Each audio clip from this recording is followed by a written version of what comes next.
If you work in quality control at a candy factory, you know strict safety regulations come with the job. It's why you partner with Grainger. Grainger helps you find the high-quality and compliant products your business needs to inspect, detect, and help correct issues. And the sweetest part is, everyone gets a product that's as safe to eat as it is delicious.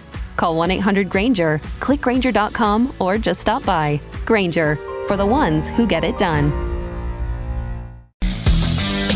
Hey, warmer from the low. Welcome to lovely Las Vegas for Coast to Coast Hoops with myself, Greg Hoops Peterson. Now part of the VSiN Family Podcast. We've got an excellent podcast for you as we're going to be joined in a few minutes by one of our good friends as we always get great information from Ryan McIntyre of the Sports Gambling Podcast Network. We're going to be chatting with him about the landscape of the Big Ten. We're going to be looking at some of these SEC teams as well. Some of the teams that in general he's just feeling a little bit bullish on. And we have to point this out as well because there's a lot of optimism in the offseason. We're always looking at teams that we think are going to be really good. We're going to talk with him about some of the teams that we expect to be a little bit more rough as well. So it's going to be a nice wide-ranging conversation with Ryan here over the next few segments. If you do have a question, comment, segment idea, what have you for this podcast, you do have one of two ways we offer those in. First one is my Twitter/X timeline at gunit_81. Keep in mind letters ZM, they mean does not matter, so per usual, please do send these into the timeline. And the other way is find an Apple Podcast review. If you rate this podcast 5 stars, it is very much appreciated. From there, you're able to fire in whatever you'd like to hear on this podcast via that 5-star review.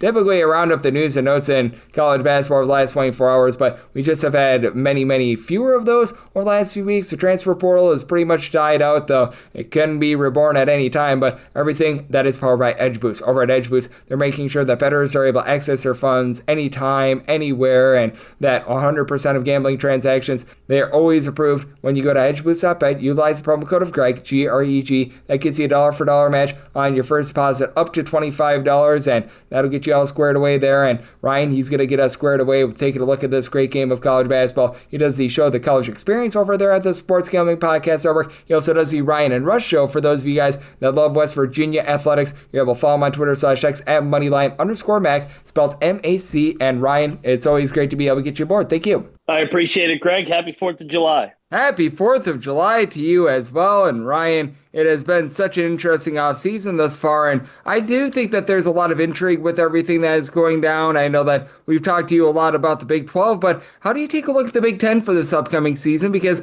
I feel like out of the major conferences, they've probably had the best offseason out of all of them with the way that, in my opinion, they really got it right with coaching hires. Absolutely, Greg. And I think the main thing is a lot of continuity coming back. Purdue leading the way with getting guys like Braden Smith back, Kaufman and Wren back. I think you're going to see a nice jump in some of these programs in year twos, whether it's Danny Sprinkle at Washington or the Must Bus at USC. We'll see what happens, of course, with Dusty May in year number 2, what he's been able to do, flipping that in just 1 year into a top 10 preseason team probably next year has been remarkable coming off the Sweet 16. Yep, I'm right there with you. And I do think that it's interesting when we do see some of these coaches come up from the mid-major ranks, because there was a lot of question marks with Dusty May coming on up there. And what are some of those attributes that you look at? Because we do have quite a few coaches that took a little bit of a step up in terms of the competition from like the Mountain West, for example, with Nico Medved to Minnesota. And typically I think that more often than not, these guys are up for the task. And I do think that in the Big Ten, these guys that did take a step up, I think that they're going to be able to produce. Yeah, I mean, whether it's McCollum, former Drake guys, McCollum going to Iowa, DeVries going to Indiana. You mentioned it, Medved going from the Mountain West of Colorado State to Minnesota, where he's got roots as well. I like the hires, and I think that they went with proven commodities, and I think that they're going to do a good job at their program. And there's so many teams in the Big Ten that it's just it's hard to flip it to get to the top where Purdue and Michigan look to be. But I think that a lot of these teams can jump into that Tier 2 and Tier 3 if their locker rooms are right. Yep, I'm right there with you, and I do think that Iowa specifically is so interesting because when we think Iowa, you think of a team that plays absolutely no defense whatsoever. They're going to have a very rock-solid offense, and it's about as opposite as it gets, and I think that these are the teams that could yield a lot of betting opportunity because obviously the bookmakers aren't going to be putting up a lot of north of 160 totals on Iowa games anymore, but still, I think that they're going to have a tough time adjusting, as I think almost everyone will. Yeah, and I mean, it helps to get a guy like Bennett Sturts that was unbelievable, Missouri Valley Player of the Year, to help start McCollum's culture. So, yeah, I think we saw what they did. They were able to beat Missouri in the NCAA tournament. the style of play you got to think is going to be the exact same because a lot of the team is coming with him. So, yeah, I think they're going to be an unders team. They're going to try and play the game at a snail's pace. And I think Indiana is too with DeVries. We saw him play like that at West Virginia. So I think those two teams, Indiana and Iowa, are going to play very slow next year. Yep, I think so as well. As joining me on the show, we do have Ryan McIntyre, who does such great work over at the Sports Gambling Podcast Network. And I do think that's very telling about a coach, where they come from and where they're going to go. But is there anything that you look at in terms of a team that might be able to make a little bit of a tempo shift? And by that, I take a look at a guy that you've taken a look at very well, like Ryan McIntyre. He played at the slowest pace in all of college basketball when he was over at North Texas. And not to say that Texas Tech has been any sort of a blazer, but you can tell that they play a lot faster now, McCaslin's teams do, rather than when he was over at North Texas. Is there any sort of a tell with regards to this, or is this just something that you figure out as the season goes along? I think Dusty May is a good example, too. I mean, he was so guard-oriented at FAU, and then last year he had the Twin Towers with Wolf and Golden. So I don't know if there's really a tell. I think that these coaches are just so good nowadays, and they have so many resources on their staffs. The coaching staffs are bigger than ever with the analytics department, the scouting departments, and I think that they just have multiple ways of skinning a pig, and I think that they're very flexible, and it usually takes a year or so transitioning into a new league. But, I mean, guys like Dusty May made it look very, very easy getting to the Sweet 16 in year one. And I'm so glad that you mentioned that, because I do think that there's a lot of people are just a little bit too out on some of these coaches after a rough year, number one. You mentioned with Danny Sprinkle, I thought that he was just a victim of bad circumstance with Washington paying all that money to Great Osobor and absolutely nobody else. I look at them as being a much more balanced team, and I think they're a team that can really rise up and perhaps be able to make like an NCAA tournament, be a fringe top 25 team, and really be able to make some noise. I like what they've done, and Sprinkle did a great job at Utah State. I know everybody wins there, but I thought he did a good job at Montana State, and it was a tough situation. And not only for Sprinkle was it a new job, but like Washington was going from the Pac-12 to the Big Ten, so it was a transition there as well. So everything was new. I think that they're going to be much better. I mean, USC kind of went through a similar transition compared to Mick Cronin and Dana Altman, who had more than an offseason to prepare for the Pac-12 to Big Ten transition. Yep, absolutely. With USC and UCLA as well, I feel like they have a few more resources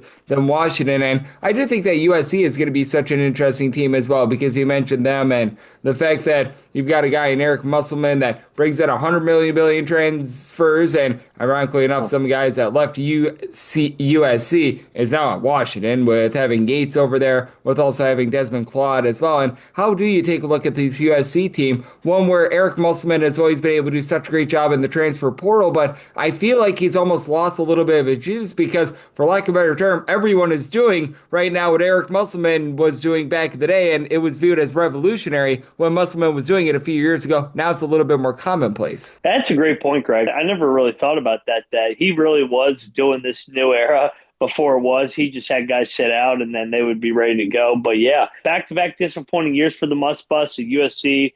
Then his last year at Arkansas, they missed the NCAA tournament. So he wears people out. I mean, that's kind of been the reputation. He never stays anywhere more than 4 to 5 years. Him and Buzz Williams, another Big Ten coach in this league, with Buzz going over to Maryland. So I think both those programs are going to be interesting. A lot of moving parts, a lot of new faces, but talented. But it all comes down to, with these, whenever you add 10, 11, 12, heck, even 13 guys, can the pieces mesh? Does everybody buy in? It's even more of a wild card when there's money involved with the NIL. Yep, it certainly is. And I do think that that is going to be a really interesting look. And that's a team that in year number 2 under a new coach, I think is going to be so interesting. And we do have a few of those out there in the Big Ten, but is there a few other coaches that you look at in terms of year number 2 at a new stop that you think that they're going to be able to ascend a little bit, whether that be in the Big Ten, the Big 12, just any conference at all? Jake Diebler comes to mind at Ohio State. I mean, I thought that they lost a bunch of close games last year. Look to see if he can make a jump. I think the guys that did really good jobs, I think they're going to build on it. I think Cal's team at Arkansas, what he's been able to bring back and retain those pieces, and then some of the guys that they brought into the portal, I look for them to make a jump. And then I think Kevin Young at BYU, getting the number 1 player in America, then getting good pieces in the portal as well. And Mark Pope in Kentucky, I would imagine that year 2, they build off the Sweet 16 it's funny that all those guys went to Sweet 16 a year number one. Yeah, it really is. And we've seen much more of that. Like when TJ Otzelberger took Iowa State from winning 2 games that both came against WAC competition to winning 2 games in the NCAA tournament, it was absolutely obscene. And it still is obscene. Let's call it what it is. But I mean, it is becoming a little bit more commonplace for these coaches to have success right away. As Ryan McIntyre does such great work over at the Sports Gambling Podcast Network, joining me on Coast to Coast Hoops. And I'm so glad that you mentioned Mark Pope as well, because I do think that he might be one of the most interesting year two coaches out there, because we saw what he was able to do in year number one at Kentucky. The one big weakness that they had was that they had nobody to download. Now they had Jaden Quantance on over from Arizona State. And I do think that, much like we were talking about with Dusty May, even though it was a really good year for Kentucky in year number one, they might actually be even better here in year number two. I agree. And I think they're more athletic. I think they're going to be better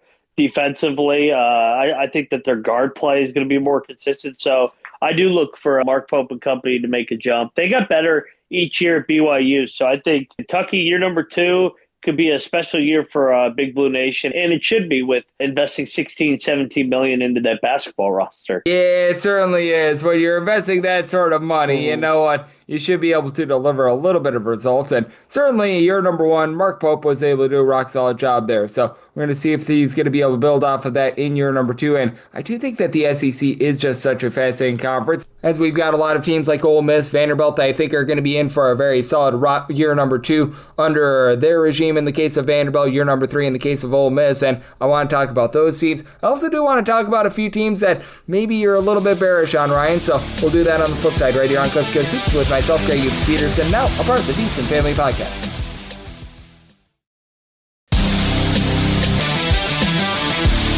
We're back here in lovely Las Vegas for Coast to Coast Hoops with myself, Greg Peterson, now part of the Decent Family Podcast. Great to be rejoined by Ryan McIntyre. He does such great work over at the Sports Gambling Podcast Network. Along with that, the Ryan Rush Show. For those of you guys that like West Virginia athletics, follow my Twitter /X at Moneyline_Max, spelled M-A-C. And we left off talking about Kentucky out there in the SEC, and it is really an intriguing conference in general. I want to dive in on a few other teams I think are going to be a big-time intrigue for this upcoming season. Another year two coach that I think is so interesting, and I talked about him on the podcast yesterday with our good friend Blake Lovell of Southeastern 16, the Vanderbilt Commodores, and I don't think that they've talked about enough here in the offseason. They bring in Duke Dean, who it felt like was tied to about 500 billion different schools. Actually, Duke Miles. I always get the Dukes confused, but I mean, he was tied to 5 million schools. He comes in, they bring back Devin McLaughlin as well, and that's a team that I think is so fascinating, because you tell that Mark Byington stayed true to his style that made him so successful at James Madison, and year number one, Vanderbilt was able to hit the ground running. They really were, and I mentioned all those year one coaches that went to the Sweet 16. Byington did a great job at Vandy in year number one, flipping that from the worst team to the NCAA tournament, coming off JMU. So yeah, Byington, he's been a proven coach that has a flexible roster, can play multiple styles, and I look for them to have a chance to get back to the NCAA tournament in year number two again. Oh, no question about it. I think that Vanderbilt is one of those teams that I think can really rise in the SEC, and I do think that it's just such an interesting SEC landscape, because we saw what Florida was able to do last season, and obviously I think that Florida is going to be right there towards the top of the SEC once again, bringing back that entire front court, but I think it's going to be interesting to see what we get out of Auburn and Alabama, because both of these teams were able to have guys that were in the NBA draft process come back. Taj Pettiford, obviously, with Auburn, and then for the Alabama Crimson Tide, being able to bring back LeBron Fillin, he was so big for them as well. So I take a look at these two teams, and I think that they are so fascinating, because both lose quite a bit from a season ago, but both have proven guards coming back for their teams. I agree there, Greg. Guard play is becoming more and more imperative in this day and age, with teams playing 3-4 guards. So especially in March, you can never have enough guards. So, and in the SEC, I mean, Florida, you saw what they did with their 3 guards, veterans. And it really does translate, too, from the mid-major level to the Power 4 level. Yep, it really does. And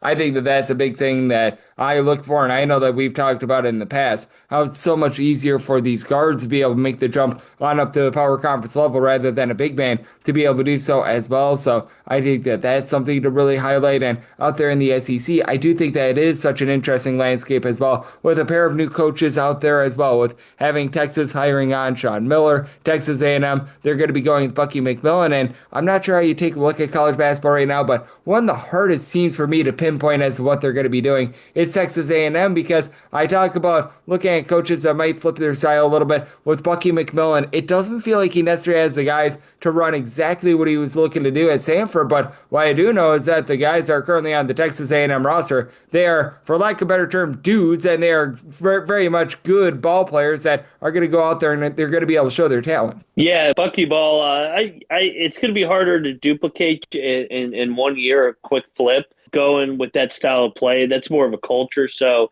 if he does do that, I think it'll take a year to get his guys in there. Kind of an older school approach. So he may try and bend a little bit and play more in the half court if he wants to get to the NCAA tournament. But yeah, A&M definitely a wild card team this year. Yeah, no question about it. That's one of those teams I have a tough time making heads or tails of right now, as our good friend and Ryan McIntyre, who does such good work over the Sports Gambling Podcast. He's joining me right here on Coast to Coast Hoops. And are there just a few other teams, like with Texas A&M, where it's just a little bit of a jury's out situation and you don't know what to expect out of them? Because I do think that Texas A&M certainly one of those spotlight teams for me, but I do think that there are a few other teams. Like I look at what Florida A&M might be able to do under Charlie Ward. I think that that's very interesting. Mike Bibby at Sacramento State, I have no idea what to expect there. And there are a few teams where I'm just like, man, this could be a rousing success. This could be a rousing failure. And I just don't know what system they're going to be running. I'm interested to see what St. John's looks like in year number 3. And they lost some key pieces. I liked some of the additions that they brought in via the portal. Bryce Hopkins, can he get healthy? Dylan Mitchell and guys like that. Patino, he's raised a ton of NIL. They're going to be an interesting team. Baylor seems to be another team also that's got a lot of moving pieces. It kind of feels like they're trying to get more back to a physical brand of basketball. And then Ole Miss with, I think, Chris Beard, another year 3 coach. Can they make the jump? They were able to get to the second weekend last year. Now can they get to the Final Four like he was able to do at Texas Tech? Oh, I am so glad that you mentioned Ole Miss as well, because I thought that they were absolutely tremendous last season. The lone thing that they were really lacking was just being able to have that one sturdy big man down low, because they were a team that was a little bit bludgeoned on the glass, and I do find them to be very interesting with bringing in a guy in James Scott, who I think is going to be about down low. I do feel like they took a little bit of a downgrade with regards to backcourt, but I'm very curious to see as to how AJ Storr performs with this team as well, because stock is very down after what we saw over at Kansas last season, but I think that might have been a matter of bad circumstance for AJ Storr rather than it being on AJ Storr himself. I agree. It's going to be a, 8th chance you for AJ Storr, so we'll see how he does. But, Beard's a guy that can embrace those type of guys with different personalities, so I do agree. I think it's a good landing spot for him. Yep, and with AJ Storr, certainly a guy that's able to put the ball in the basket, not necessarily a guy that's going to be doling it out too much. And I know that you were talking about St. John's and passing as well. I'm not sure how you take a look at these power conference teams, but right now a team that I'm just completely out on is Seton Hall. Last year they had absolutely no offense whatsoever. I felt like in the transfer portal they needed to address three-point shooting. I think they brought in one guy that shoots above 34% from three-point range, and that's about it. And I'm not sure how you take a look at things, but it's very clear that Seton Hall doesn't have as deep of pockets as a lot of these other power conference teams, and I feel like they're a team that's lagging behind, and I really am feeling for Shaheen Holloway and company, because it doesn't look like it's going to be a good year for them again. Unfortunately, Seton Hall, they don't have the resources that these other teams have. They're basically operating on a mid-major budget. They got to find a way to play creative. I talked about pressing, different style, just to junk the game up, but offensively, they've been so challenged over the last couple of years. Yeah, they certainly have been, and I do think that it's really interesting to dive in on that topic as well, because a lot of people, they're putting out their way too early top 25s, or looking at these teams that were winners in the offseason. Are there a few power conference teams, we could even extend it down to like the Atlantic 10, Mountain West, what have you, that you just take a look at them right now and you're not impressed, much like we were just talking about with Seton Hall, and you think it might be a little bit of a rough year for them? Probably look towards the Big 12. I'm interested to see what Utah is going to look like. Colorado, I'm kind of think that both of them are going to struggle again in the Big 12. Arizona State, I know we've talked about. It's these teams that just aren't moving the needle in the portal in very hard leagues like the Big 12 and SEC are the main ones. South Carolina, I kind of think that they might be in for another tough year with Lamont Paris.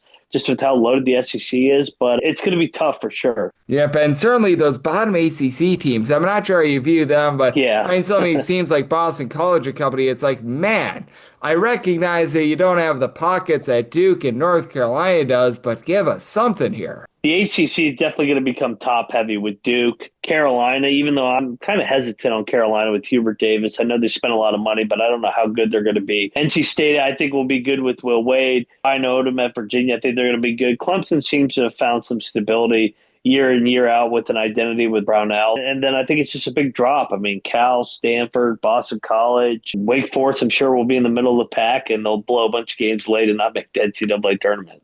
Yep, that's been the MO for them for a very long time, and it's a story as old as the dawn of time, but a story that is very, very much proven. A man that always gets the job done time and time again. That'd be you, Ryan. You do such excellent work over at the Sports Gambling Podcast Network. I know you and Kobe are doing a great job, both getting set for the college basketball season and the college football season. I know that you've got those previews all rocking and rolling, so love to get people at home know it's all on tap for you and how people can follow along on social media and other platforms.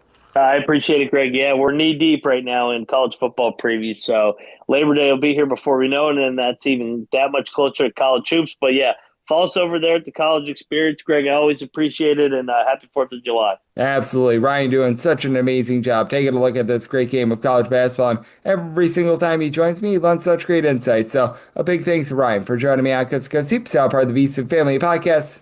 And if you do like hearing from this fine podcast, Coast to Coast Hoops, you're able to subscribe wherever your podcasts, Apple Podcasts, Google Play, Spotify, Stitcher, and TuneIn. If you have a question, comment, segment idea, what have you for this podcast, you do have one of two ways we offer those in. First one is my Twitter / X timeline at gunit_81. Keep in mind, letters name does not matter, so as per usual, please do send these into the timeline. And the other way is find an Apple Podcast review. If you rate this podcast 5 stars, it is very much appreciated. From there, you're able to fire in whatever you'd like to hear on this podcast via that 5-star review. And big thanks once again to Ryan for joining me here today. And every single day, regular season, off season, you are going to get a fresh podcast here. Okay, more than 2,050 days without a missed podcast, so we're going to keep it going every single day, and I'll be back with you once again tomorrow. Thank you.